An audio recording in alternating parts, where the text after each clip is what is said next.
School Board of Trustees meeting to order. Ms. Markowski, if you could please note that all school board members are present. At this time, I'd like to say for the board that we offer our condolences to Mr. Hawkins, the loss of his mother this last week. Many people wouldn't show up, but as you do your due diligence, I appreciate you showing, and we certainly offer our condolences. I appreciate that very much, and I appreciate the nice flowers that the school corporation sent. Thank you very much, and I appreciate everybody's concern. At this time, I'd like to invite everyone to stand and say the pledge of allegiance.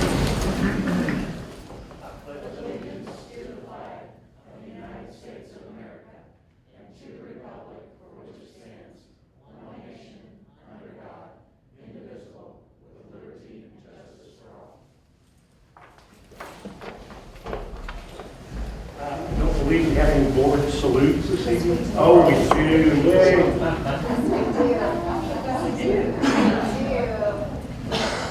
Oh, I forgot about that. On behalf of the Board of Directors and the Indiana Association of School Business Officials, we are pleased to announce that April Geltmaker, General Counsel, has completed the required courses for the Indiana IASBO Voluntary Certification Program. Her certification designation as Human Resources Specialist has required 71 hours of instruction. This certification acknowledges the experience and knowledge that April has regarding the school business management arena. On behalf of the Board of Directors, we would like to recognize you. They have created this program to recognize the professional achievements of its members. To qualify for certification, an individual must be an IASBO member and fulfill the personal, ethical, and professional requirements as established by the Indiana Association of School Business Officials. The Board of School Trustees and the executive team would like to salute April Geltmaker, who is an outstanding individual and is such a valuable employee to Greater Clark County Schools.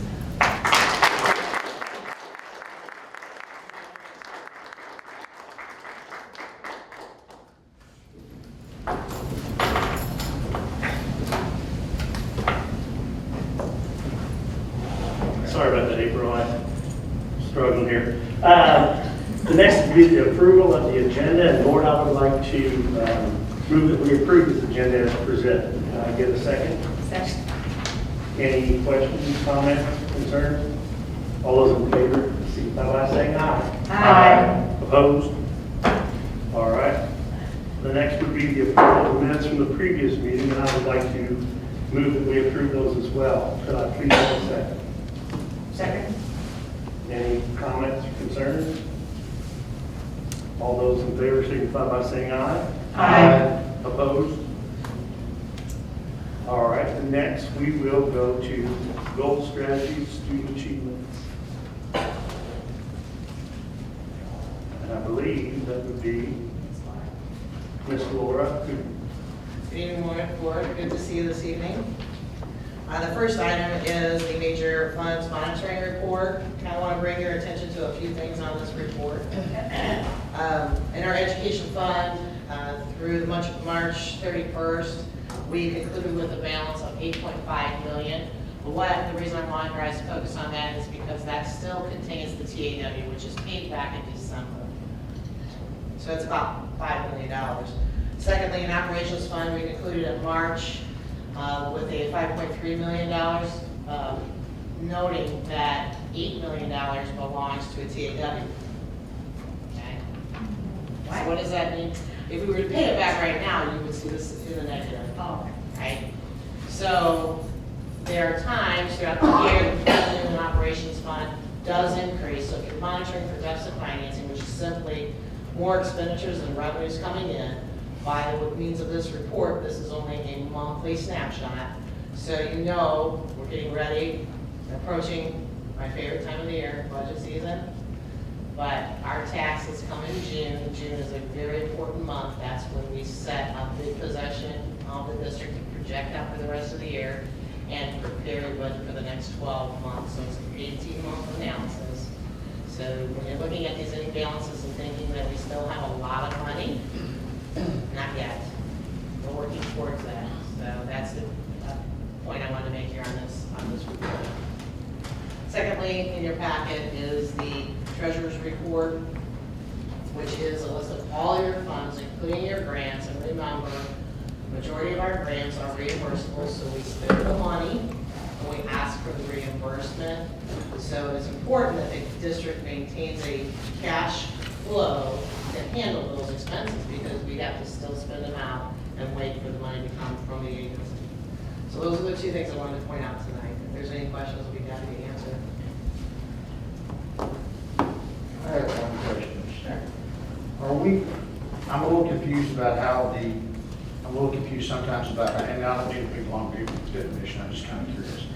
The rainy day fund, the expenditures that you talk about here, because I understand that, those expenditures, are they able to be taken out of the rainy day and then we put money back in to cover that? Or is the rainy day fund limited on what we can, how we can Right, use? so is that the board's jurisdiction? So at any point in time that we would need to access funds within rainy day, we would come before the board to let you know what that would be for, and have you approve that. We're trying to go into that. The only time we would need that is if we need to pay for something ahead of time. So in the whole scheme of all of the cash that's available, that money sits there. So that way, when we are doing operations throughout, not operations, operations throughout, you know, that money's just in the bank for us, and so that's why we want to continue to build that. If we ever come to a point where we do need to lean on that fund, that's the significance of that. So for the public to understand, whenever there's something that's shown in the red up there, that money that we would have to reimburse would have to be, or that we would spend on a grant project that we would be reimbursed for, we need to have that money in that fund available as, you know, above and beyond what we normally would have. So how it operates is we have about $15 million available in our bank, which is divided up by multiple funds. So as long as we maintain a cash balance in the bank where we can expend our grant money out, and then once a month we ask for that reimbursement. So we do have cash in bank in totality, so it's not just dependent on the rainy day fund. Okay. So each month we get about $6 million from the state on tuition support, plus all of our monthly miscellaneous revenues, and then June is when we get our tax distribution. So I make sure that I monitor our cash there. And so far, we're able to shift from doing 2-week reimbursements, which was very, very time consuming in our grant world, to once a month. So we're switching over to that, so we're able to handle that. It's the most efficient way where they can reconcile their grants. Okay. So it's the totality of cash, not just rainy day. But having that positive balance on rainy day definitely helps with the total cash in bank. Right. I wasn't questioning it, I just Yeah. wanted to make sure the public, maybe some of the public might understand a little bit better. Correct. Thank you. I have a question. Yes. On line 0710, retainage, Yes. explain that. So this varies at different places on who handles this, but this is dealing with their construction. So when we get the pay apps, there's a dollar figure that we do pay out of the building corp, and we also take out of that bond, because it's all in the building corp bond money, and receipt into us the retainage. So at the end of the project, once we do our walkthroughs and our punch list, we will get billed for that retainage, and it comes right out of this fund. So the school district is the holding company for that retainage. Now, all construction projects do not require retainage because we monitor benchmark times.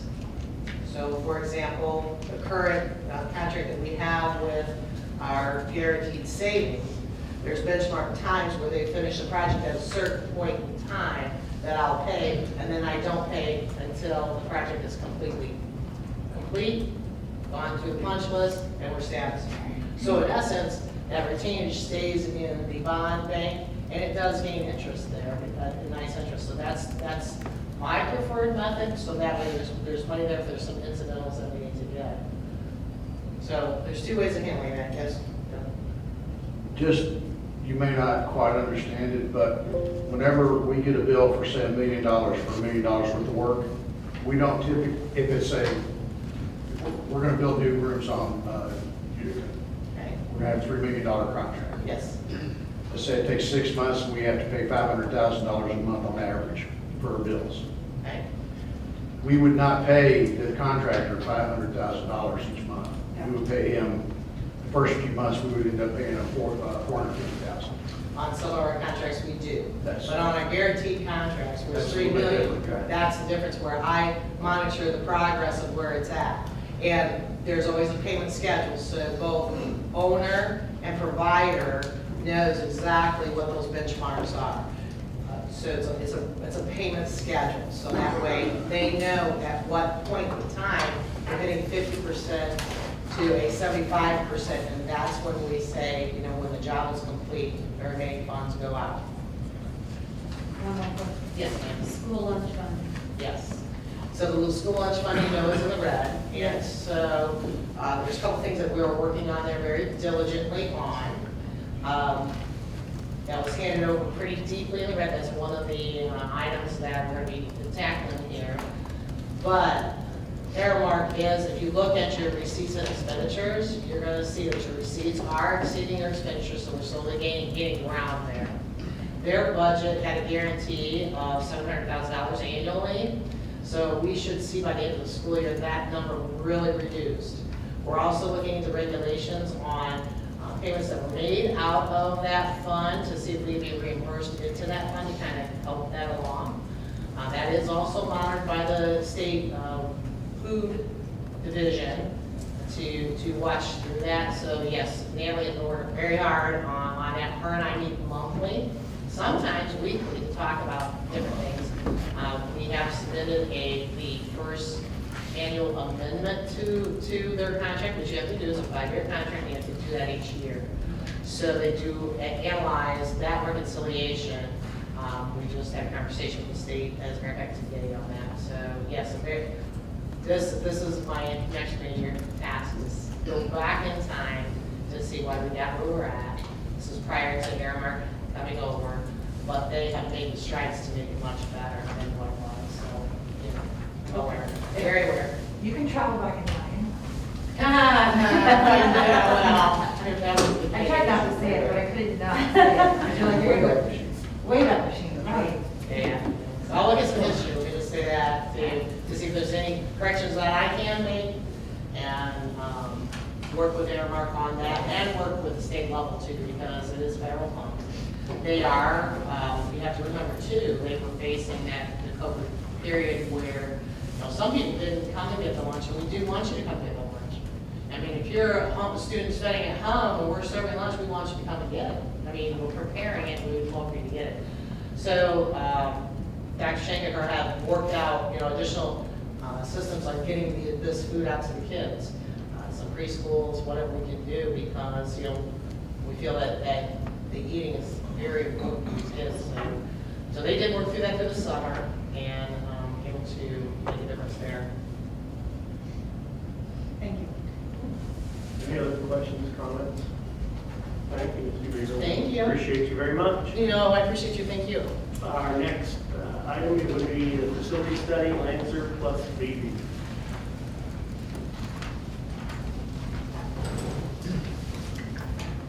As Nisha comes up, as you know, we asked Lancer plus BB to do a facility study. I think they've been working on it for 6-7 months, or maybe a little longer than that. So all that's come to culmination here. And Nisha, well, you know, look forward to the presentation.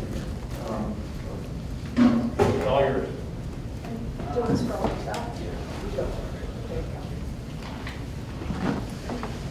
Hello, everybody. Thanks for having us. My name is Misha Belyayev, and I'm with Lancer Plus BB Architectural Company. And we are an architectural company out of Indianapolis, Indiana. We specialize in K-12 education, working pretty much all over the states with all kinds of different school corporations. So this is one of the, I guess, reports that we're currently working on. It still is somewhat in a draft format, but it's almost finalized. And what we'll show you is a little bit of a snapshot 2 binders worth of data and analysis that we've gone through. So I'm just going to go through a little summary, a snapshot of one of the facilities, and then a possible timeline of different solutions. So that's very loose at this point in time. And just a reminder, we have a work session after this meeting where you'll be able to dig in a little deeper and ask questions, follow up on some things. Yeah, thank you. Sorry. And yeah, and even during this presentation, feel free to stop me at any point in time to ask questions.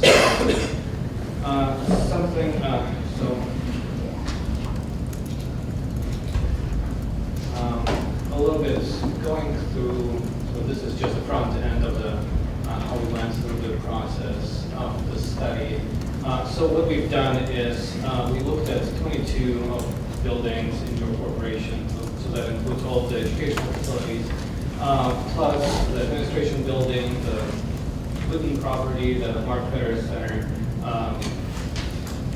that's it. And so we have toured the buildings, walked them ourselves. We also had a team of MEP engineers going through them.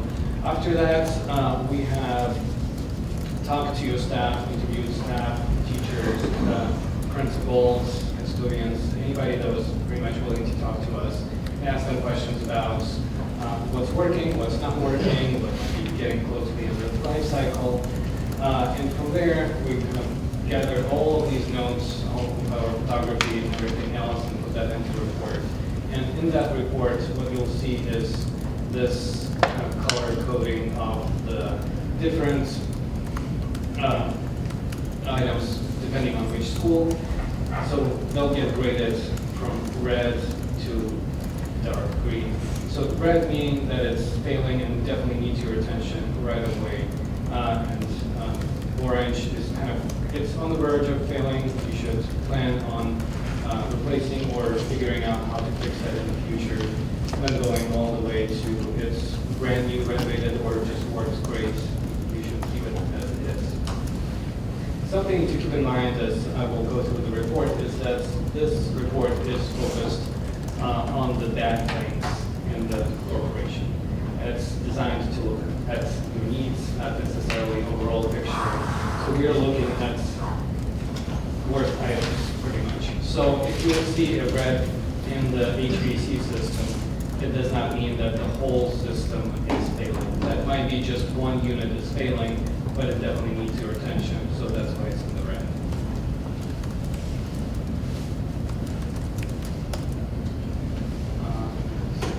And then your district, and that's where we start getting into fun things.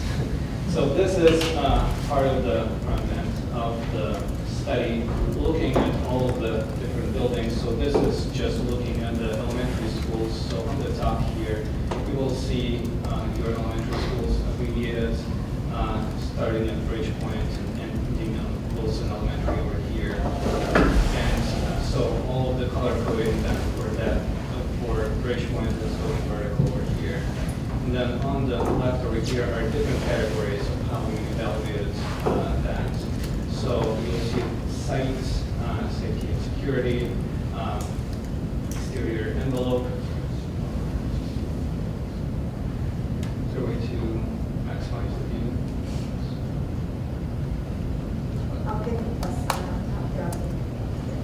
There you go.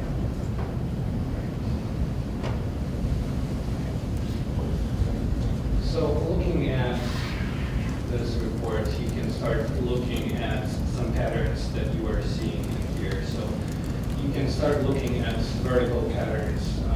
So looking at Bridgepoint, for example, there is a lot of red. Sudden, there's a lot of red. Jonathan Jennings Elementary, there's also a lot of red. So that's kind of tells you that overall the building is not doing that well.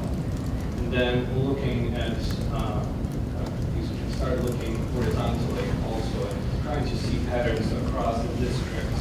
So for example, bus pickup and drop off, there are a lot of reds in there as well. That means that there is a concern over the site circulation on the site. So for example, if there is mixing of buses and cars happening, on the site, that is a safety concern, and we put it in the red. If there's a car backup happening on, and it's backing up onto a public street, that is definitely a safety concern, and that we put it in the red. That means there's not enough stacking distance on site.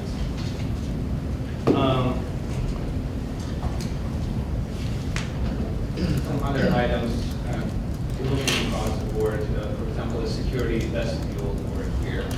That means as visitors come into the building, what is the protocol and what types of safeguards are there before any visitor is able to enter the building.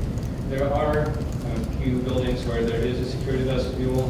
Some work better than others. In some instances, there really isn't a security vestibule, or it's working very poorly. For example, at Jonathan Jennings, technically there is a secure vestibule where you're forced to go into the administration once you enter the building. However, that secure vestibule is also bisected by a corridor, which people are not supposed to use, but it does happen where students just cut through the secure vestibule. So that is definitely something that needs to be looked at, so that any visitor has to go through receptionists, show credentials, and state the reasons for visit before they are released into the school itself.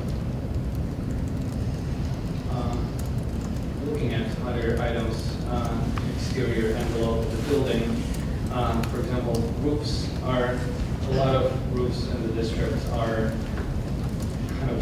at the end of their life cycle and need to be removed. We're seeing a lot of roof leaks in buildings, or just anticipating them to be happening soon, just because of the age of the roofs.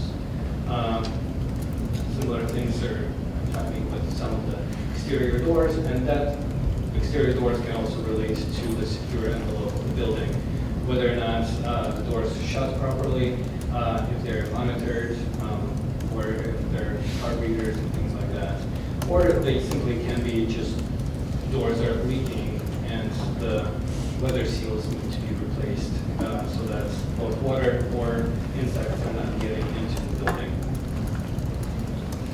Misha, which building is that? It's all red. The building below, the third one? That's Johnson Jennings. JJ. Yes, as you know, it's kind of in rough condition. There is some tile on the outside of the building that's falling off, some water intrusion happening in the building, older windows. I believe there's opening in some areas. I have one question. I presume that further into the report, you have some details about these situations that are shown here. Exactly. So this is just a summary for all of the buildings, and then we go into each individual building where you can see. Let me just scroll a little bit further for the example. So for each of the buildings, you will get this. So it refers back to the same colors and a quick explanation of why that color is used. Thank you.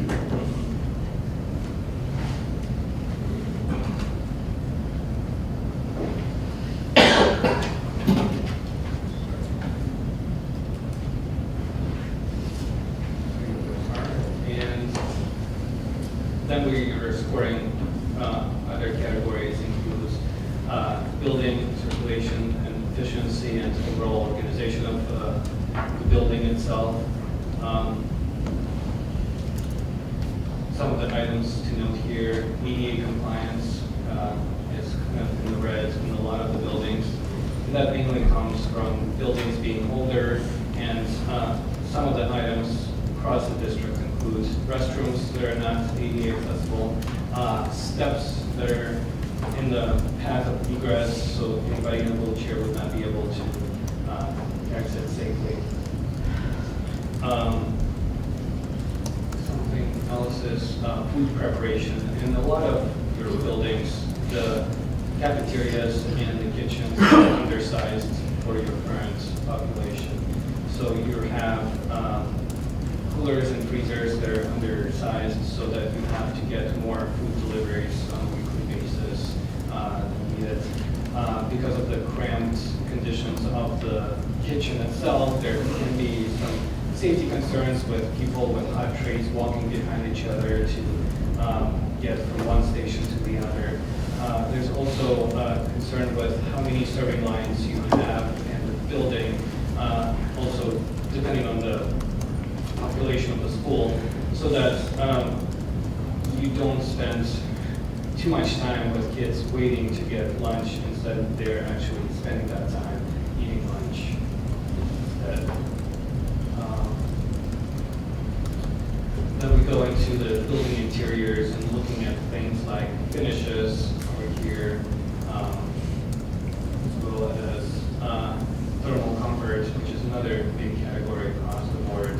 So that's from an architectural standpoint. Later we'll go into MEP standpoint, but if we're hearing a lot of the items about noise of the HVAC system, too much moisture in the building, and we're actually seeing the ceiling tiles sagging because of the moisture content.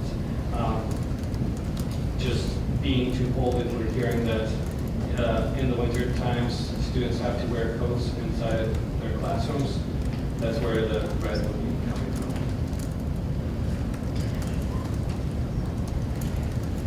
And then we're going into individual instruction areas. One item that's found here is science and STEM areas in the elementary schools.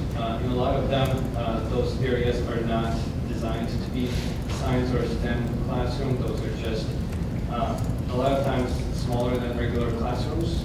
They don't have access to plumbing or adequate electricity in those spaces, so that's why they're appearing in the red as they're inhibiting learning in those spaces. And then for each one of the schools, we'll go into MEP, mechanical, electrical, and plumbing items. You can start seeing in the reds here some unit ventilators, rooftop units. They're really in the red. And that, again, that does not mean that every single rooftop unit on the building is broken or close to being, or just past its lifetime. That means that if one of them is at that point, then you'll see it in the red. And then going into the electrical systems new building. And then volume 2, which consists of your middle schools, high schools, then administration, auxiliary services, our fair center, and the living property. Something to note about the living property is that it was used at one point as a shop for automotive classes, but it's currently used just by the maintenance department and for storage. And that's how it was graded for that particular use. If the school decides that they would like to host students again, then that matrix would need to be looked at again.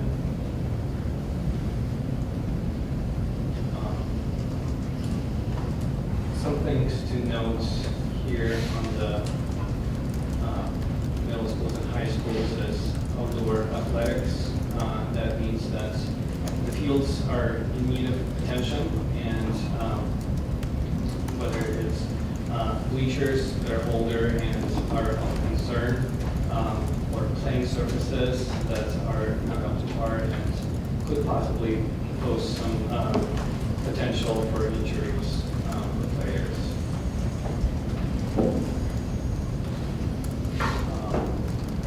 And one school and vertical here that is scoring badly on the exterior envelope, that is Jeffersonville High School, which is an older building, and it's understandable that there are a lot of items with exterior envelope where you do need to look at preventing water from getting into the building.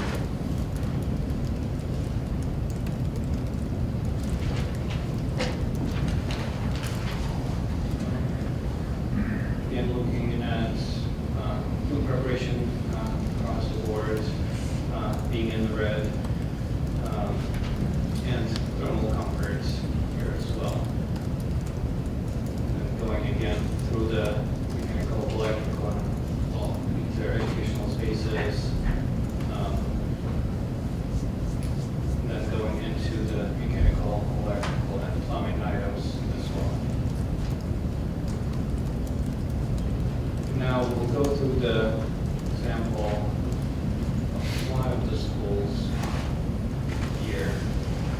Utica Elementary, which is right nearby here. So we'll provide a map of kind of where the parents drop-off happens, where the bus drop-off happens, where the deliveries happen, and the main parking area, and where the front door is. A few items about the age of the building, the enrollment, things like that. Quick map for reference about the overall organization of the building. We understand that currently you are planning to add a few classrooms on the north side here. Since we don't have those plans yet, we're using the existing maps. So looking at the matrix itself, that's kind of where the explanation for those colors is given. So for example, the bus and pick up and drop off, as well as car pick up and drop off is in red, is because your cars are getting stacked in the neighborhood and blocking people's driveways. What we're hearing is that people are complaining about it, and that we just need to look at other ways to stack cars on the site to be able to prevent that from happening. I think there is also a site ADA item, and that is in the red because there are some emergency egress doors from the classrooms leading directly to the outside of the building. However, as soon as you open the door, there is a step down, so anybody in a wheelchair would not be able to safely exit the building in event of a fire.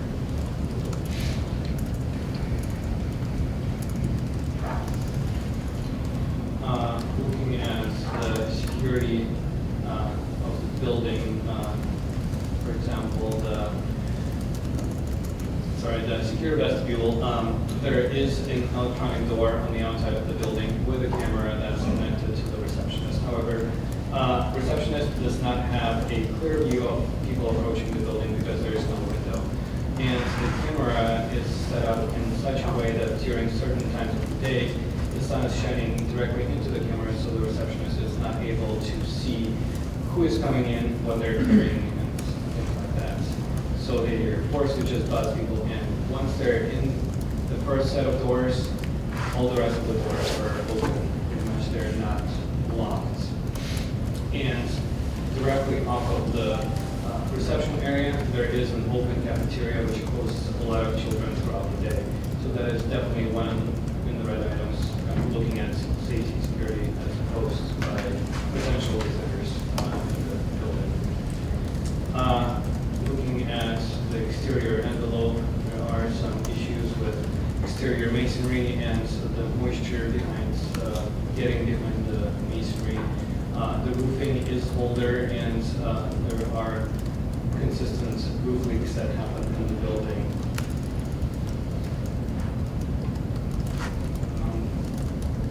Looking on the inside of the building, one item here is ADA compliance, and that's looking at the restrooms.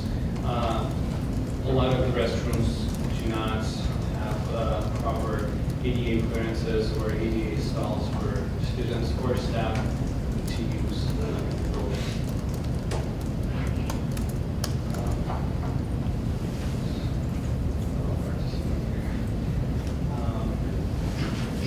One item is storage in the red, and that is because currently your stage in that building is full of furniture storage. So the stage is not being used for its original purpose because that's the only place where we have availability to store things. The school has run out of storage, so we're using some of the educational or after-school activity spaces for that. Going further, flooring is in the orange just because all the carpets are started to get very old. They are stained, and you can start seeing seams and possible rips in the flooring. A little further down the road, it will be appearing in the red as it will start becoming a tripping hazard for the students if that issue is not addressed. Thermal comfort and air quality, we're hearing a lot that the unit ventilators. They are insufficient in terms of providing the right thermal comfort for the classrooms. Also that they are very loud and teachers strain their voices during instructions, and some students, if they're sitting close to the unit ventilators, have a hard time hearing, so that impedes their learning.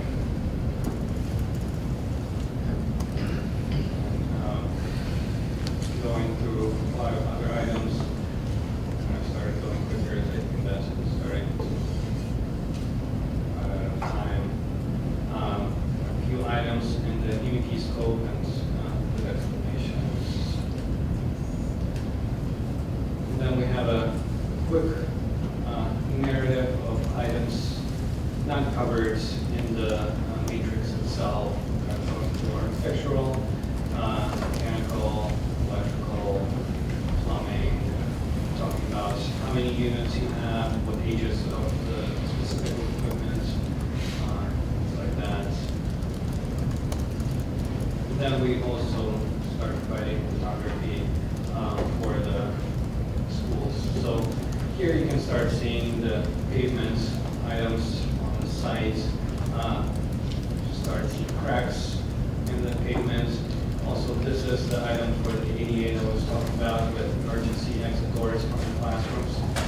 That's that step that's right there, and with ADA standards, there should be a ramp going down, or at least a landing, so that the person in the wheelchair can wheel themselves out and wait to be rescued. Here we're looking at moisture behind the brick. As you can see, there is some staining behind. Also on a parapet wall about the roof over here, you can start seeing that the water joints between the bricks is starting to deteriorate. There are some skylights, this cal wall system that is starting to yellow, and also they're starting to fail with all the joints. So we do get a lot of roof leaks around these areas. These are the roof leaks I'm talking about. That's skylight over here. You can start seeing knock joints around the building. They're not failing yet, but you can see that they are getting older. This is one of the unit ventilators in the classrooms I was talking about. This is one of the restrooms that's not ADA accessible. As you can see, there are no grab bars. There's no clearance in front of the toilets for proper clearances. This is a photo of the carpets with a piece missing in it, so that's an area of concern. Casework in the building is also not at ADA height. It's too tall, and also you do not have the proper knee clearance for somebody in a wheelchair to be able to access that sink. Some of those ADA issues are grandfathered in, but if you decide to start upgrading things, that's when you need to upgrade them to current standards. We're also looking at furniture. As you can see, it is older furniture with rubbing and scrubbing. There's discoloration starting to happen. Some other water infiltration issues on the ceiling over here. Carpet seam coming up in the middle of the classroom. Here in the restroom, you can see that the partitions are starting to rust. Some wear and tear on the doors in the building, as well as looking at that storage on the stage. So that was kind of a brief example of what the study is. And again, for the next board session, we'll bring you binders so you can start examining those further.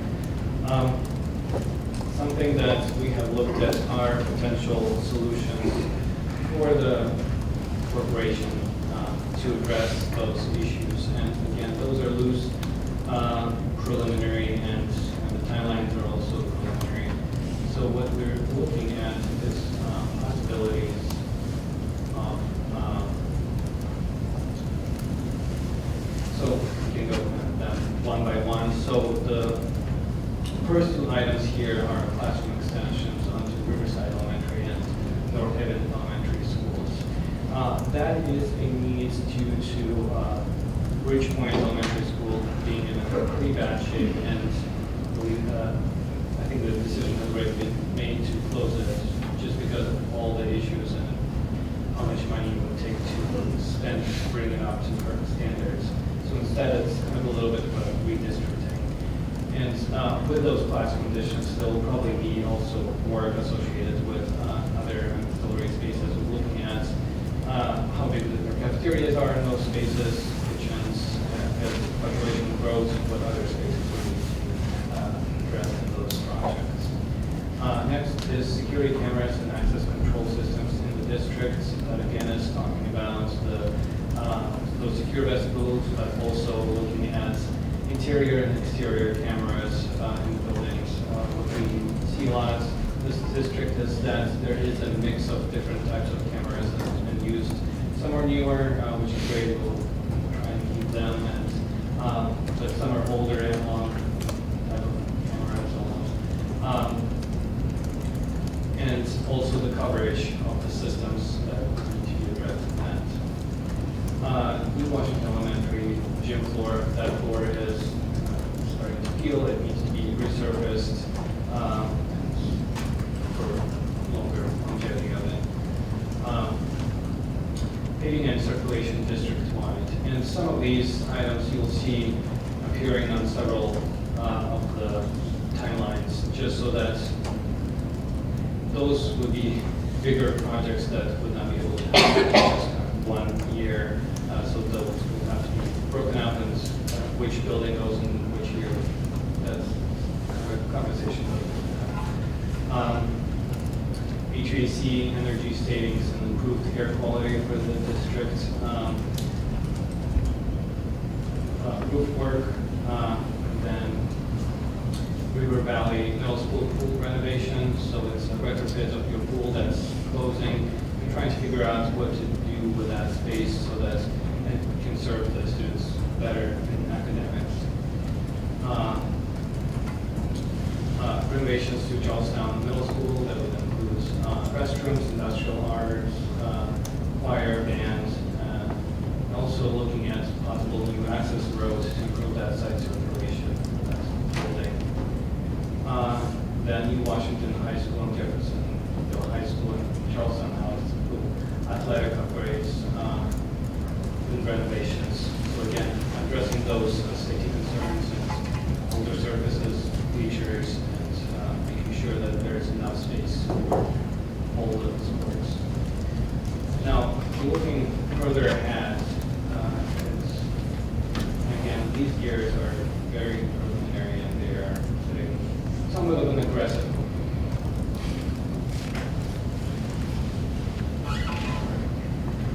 schedule. What we're looking at is further looking at those elementary schools that have a lot of red in them. And one of them is looking at Johnson Jennings Elementary School and possible replacement of that building with a new elementary school. That building would also probably would, looking at new demographic studies and what's happening in that area, is that it probably would also be built a little bit bigger than we currently have so that it can accommodate the growth of that area. Then looking at Thomas Jefferson and Wilson Elementaries, those buildings are also in poor condition, and a possible solution for that is combining those two into one elementary school, and they're close to each other, they're not too big, and building one larger elementary school would provide a great new facility and would potentially save you on operations if you are operating one building instead of two, so it's one cafeteria instead of two, one teacher, things like that. And then also another project for that year is looking at Jeffersonville High School pool. And there are different ways where that project can go, and it depends on what your feelings are about it, whether it's renovation of the existing pool and trying to make it work as it is, or building a new pool, the one that would accommodate all of your needs that you currently have. So pros and cons for both of them is renovation is definitely going to be more economical. However, with a new pool, you will be able to keep on using the existing pool for the duration of the construction, so you're not missing 1 or 2 school years of not having a pool.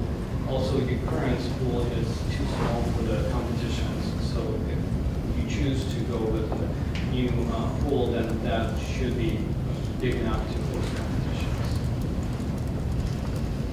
And then looking even further at more different projects, and some of those are even looser defined as you're going through some of these projects, we can fine tune even further how to address some of those issues.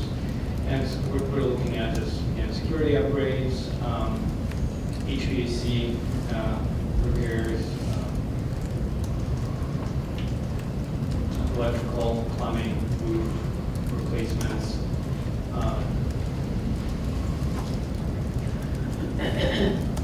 paving, finish replacements district-wide, what we've looked at with carpets, also just freshening up so that students can be excited and have more excitement inside of the building and visually stimulate or calm down different types of spaces. Restroom renovations district-wide, looking at both finishes as well as fixtures, plumbing flows, restroom counts, and making sure that students are not waiting in line for too long for restrooms. And also making sure that there are enough staff restrooms as well, and they don't have to walk all across the building to use a restroom during their limited breaks. Trying to look at the ADA items throughout the district, making sure that we're all code compliant with that. Kitchen and cafeteria renovations in the district. Looking at STEM and science classes in the elementary schools. We see is that we've done a lot of those certifications in the middle and high schools. STEM in the elementary school just lagging behind. Then athletic playground upgrades at elementary schools and high schools, whether it's looking at the equipment at the playgrounds or the play fields at the middle school. And then also looking at Charlestown and New Washington High School's auditoriums, just bringing thumbs up to date. Really that you've already renovated Jeffersonville High School auditorium pretty recently. So this is a very quick and dense presentation of a lot of data. We're happy to answer any questions that you might have about any general things or anything in particular. And we will have time Yeah. to ask more questions during the work session also. Exactly. Just be ready. Thank you, Misha. We appreciate it very much. Thank you. Next item would be the approval of the consent agenda. We've all been through it.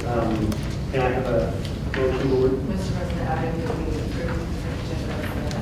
Thank you, Ms. Hutchinson. May I have a second? Second. Thank you, Mr. Patrick. Is there any comments or questions or concerns? All those in favor, signify by saying aye.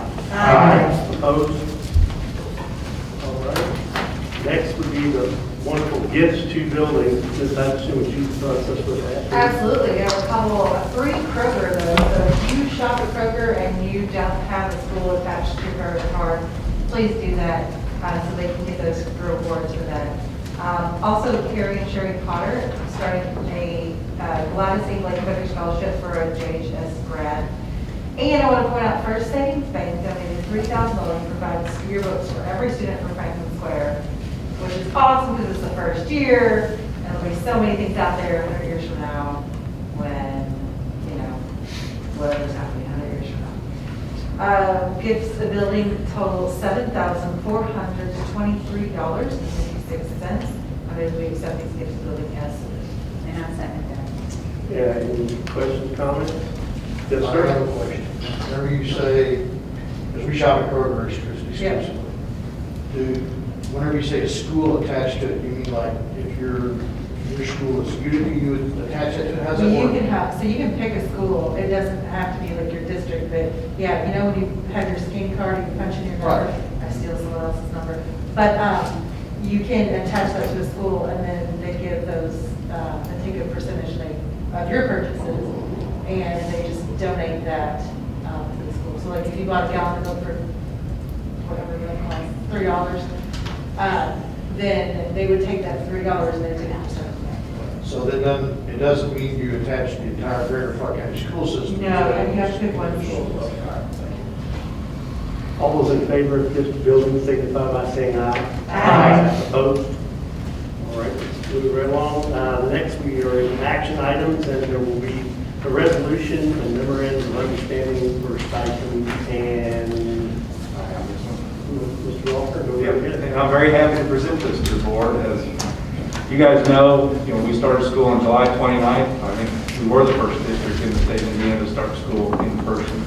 And we asked a lot of our teachers, our classified staff throughout this year. And as you guys know, our most important asset within any school district is our people, whether it be the students or the staff. And so it brings me great pleasure to present this to the board to pay our staff stipends out of our CARES Act 2 money or ESSER 2 money, following the guidelines that are in the resolution in terms of full-time employees that are actively employed as of May 7th will get $1,000, and part-time employees that are under 30 hours and actively employed as of May 7th will get $500. So very pleased to do this for our staff. They've done extraordinary things this year and are very deserving of this. So I'd ask the board to pass this resolution. Board, do I have a motion for the approval of the resolution and memorandum of understanding for the stipend related to the COVID-related responsibilities? You certainly do. I move we accept this and distribute this I stipend. had to get through that. Super huge thing. Do I have a second, please? Second. Thank you, Brittany. Questions, comments, concerns? Anybody want to? I just want to thank the administrative team because after we just watched the little red and orange on a lot of our buildings, there are so many things and so many other things that we can spend this money on, but that you feel that our people, which is true, are the most important thing. And, that came from you all. And, that's just awesome that I feel like that I'm a board member for a school system who has people like you all. Being an educator is a very tough job, as you all know. And if you've walked in those shoes, and I have several here in the board table has, we've been a teacher, and it's hard enough in a normal year. But in this past year, I really don't know how we got through some of the things we had to get through. And it just highlights the stamina and the empathy and professionalism of our staff. And I think this is a wonderful treatment. They deserve it. Absolutely. Anyone else? All those in favor of the resolution for the stipend for teachers signify by saying aye. Aye. Those opposed? Perfect. The next will be the elementary student handbooks 21-22 school year. Dr. Harvey. Good evening, board. Each year, our student handbooks are reviewed and revised to reflect changes in law and/or corporation procedures and policies. So each school has submitted revisions pertaining to their individual building. The Office of School Improvement has reviewed each handbook, as well as Ms. Geltmaker, for consistency within the elementary schools and made revisions accordingly. Copies of the handbook and a summary of the revisions are attached for your review, consideration, and approval. An updated copy of the students' rights and responsibilities and the 21-22 school calendar will be added to each of these handbooks when they are sent to the printer. and those were already approved earlier. Super Board, do I have a motion? Mr. President, I move that we approve the student handbooks as submitted by the administration. Thank you, Mr. Hawkins. Do I have a second? Thank you, Ms. Hutchinson. Any comments, questions? All those in favor, I'm sorry. Didn't mean to hurry. That's okay. How close are we to being able to go full electronic instead of having to send these to a printer? Are we? Well, we have I mean, you made, were working on it, but. we have made big strides in that regard. In the past few years, we used to send it off and it came back a very thick handbook, it's spiral bound, that had some student planning pages. So we have reduced that. We do it locally. It's just a fraction of the cost of what it used to be. And so we've talked with our principals and we still feel at the elementary level only do we print the copies. Okay, So we're sure. getting closer. Okay, thank you, appreciate it. All those in favor of the approval of elementary student handbook, signify by saying aye. Aye. Opposed? Okey-dokey, let's move on to the secondary student handbooks. And this is pretty much a repeat of what I just said. Each year, these handbooks are reviewed. They were submitted by each school for specific building issues as well as creating more consistency with some district pieces. It was reviewed by the Office of Secondary Education. And as well, the student rights and responsibilities will be included as well as the calendar. And they are electronic only for secondary schools. Or do I have a motion for the approval of the secondary student handbook for the 21-22 school year, please? Mr. President, I move that we approve the secondary Thank you, Ms. Hutchinson. Second. Thank you, Mr. Hawkins. Any questions or comments, concerns? All those in favor? Thank you for reducing the waste and also the cost for printing. Appreciate that. Thank you. Baby steps. We're each We're working. You're year getting there. we're You're getting a getting there. little That's closer, good. Thank you. so. Sorry, Mr. Almost Hawkins. there. I didn't mean to cut you off. That's okay. All those in favor, signify by saying aye. Aye. Opposed? All right.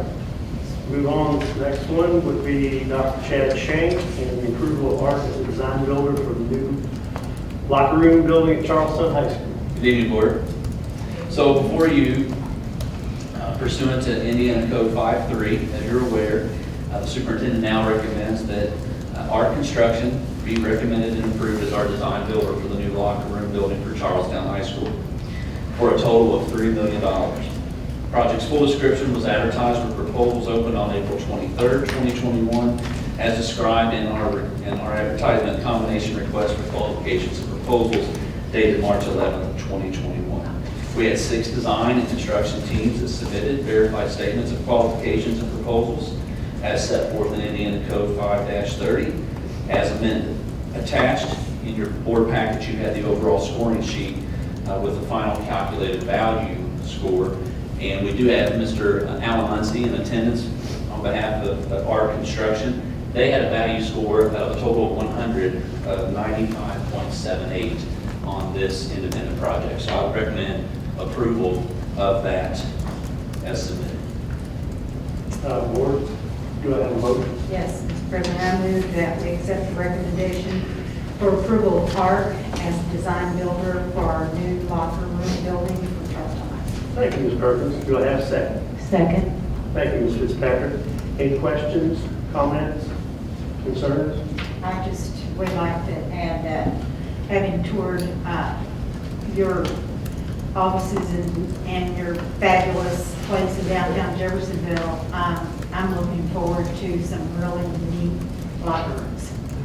Thank you very much. I'm looking forward to giving you some really cool ideas. Thank you. I would like to say as well, I was very impressed with the presentation and the way it's scored on the rubric. You just really did a great job, and we're really looking forward to working with you. Thank you very much. All those in favor, Mr. Collins? Well, unfortunately, first of all, I want to say that everything I'm about to say, I helped create the situation that I'm going to be talking about. Whenever I talk to Mr. Loeffner about the different methods that we can produce our contracts with and our work with. I originally thought that the progressive design build process was probably better than some of the others. I still don't have a problem with that specifically, but unfortunately, it's come to light in this bid process that there are some possible deficiencies, there's some possible problems along with that. And for that reason, I'm going to be voting no on these just because of that particular issue, and I want to make sure that we maintain a good name with our contractors. The problem that I perceive is that scoring inherently all scoring has to be rather subjective. I may see something different than you would or somebody else would. So there's some subjectivity involved in that. And the way that the state has forced us into doing design and build work by making us use a dollar amount and then the score divided by that, the dollar amount divided by that score creates, if it was a strictly design build, it compensates for that somewhat in any subjectivities. But in the progressive design build, which I still think is a good process, I really do. And I have nothing against, I can't say anything good or bad about any of the contractors. I think they're all good quality contractors. But the way the state's forced us into doing that by not, as I understand, not creating a specific progressive design build process the way some other states have, we ended up having to, from my perception, and I could be wrong, and Mr. Shank can correct me if I'm wrong, we ended up giving the dollar amount to all the contractors.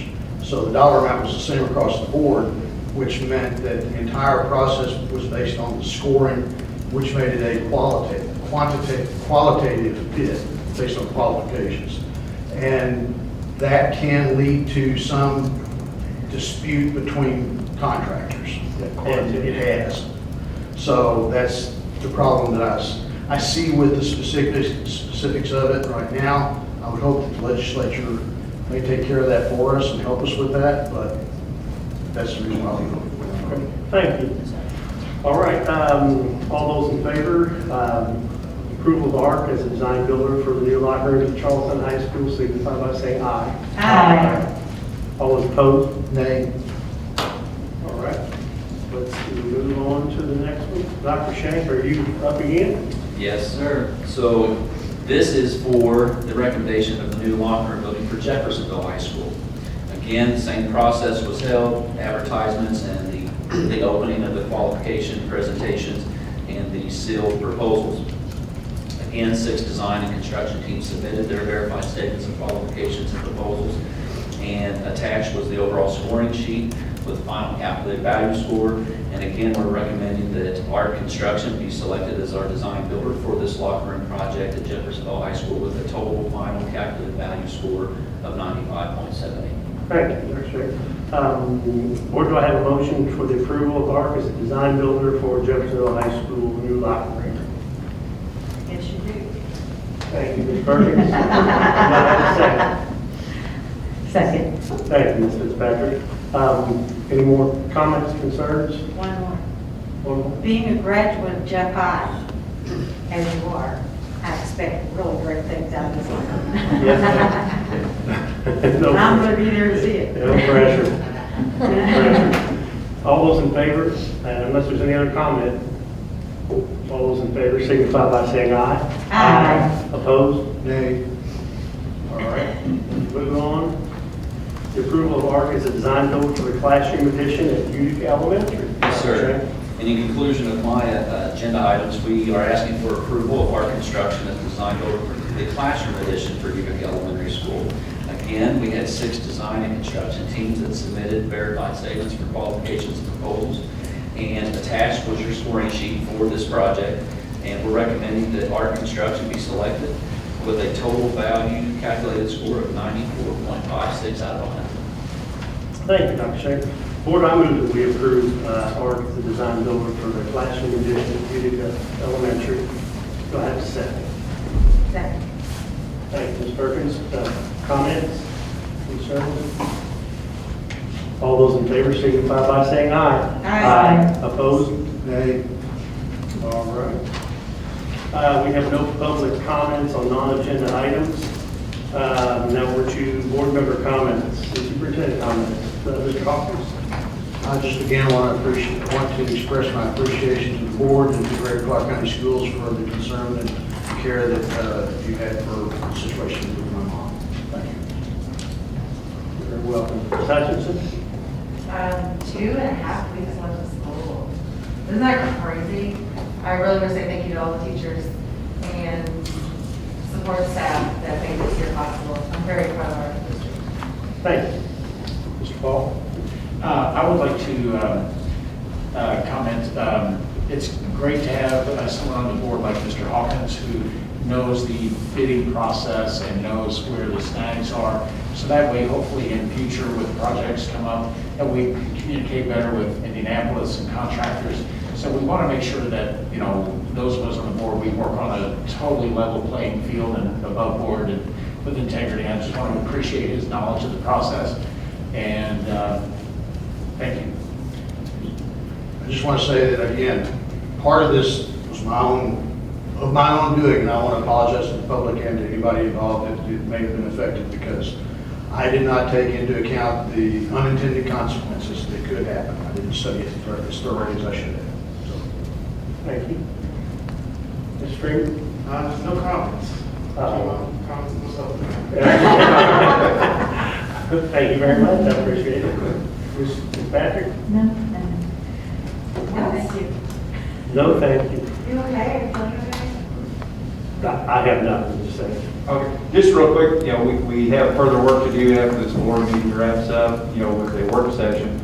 You know, and those that aren't staying, just to give you an idea of what we're going to do next with the facility study, we're going to develop a task force that will be led by Mr. Jim Hallett, Dr. Hallett, and what we will do is really dig in with the task force that will be made up of community members into the facility study to where we try to prioritize what needs to be done in this district over the next 5, 7, 10 years. And then also create with the board sometime in the middle of this summer a 5-year facility plan in terms of what we're going to do year 1, year 2, year 3, year 4, year 5. After all that is done, after the task force meetings, after we do another work session this summer with the board and create a 5-year facility plan, I plan on going out to each community in mid-August to present the 5-year facility plan to each community in our district, and answer any questions that any community member may have about the facility study or a 5-year facility plan. We also have Stiefel here tonight that's going to talk about our bonding capacity, assessed value, and tax rate. They'll be along with us, as we go through the summer and also into the community events or meetings in August. So I look forward to getting out there and talking to the community about. Obviously, you saw a lot of reds and oranges. There's a lot of things that need to be done in this district, and we've deferred way too much maintenance and way too many items over the years. And I say that from experience. I've been in this district for 17 years. I've watched it happen, and now it's time to figure out how do we plan to fix it and how do we plan to make it better. So I look forward to having those discussions, not only with everybody in this room, but also our community members. Thank you, Mr. Lawford. Ms. Markowski, would you have anything kind, nice, wonderful, beautiful to say like you usually do on our emails and texts? No. All right, thank you very much. All right, let's move on. Board, do I have a motion for adjournment? I move that we adjourn. I second that. Thank you, Ms. Atkinson.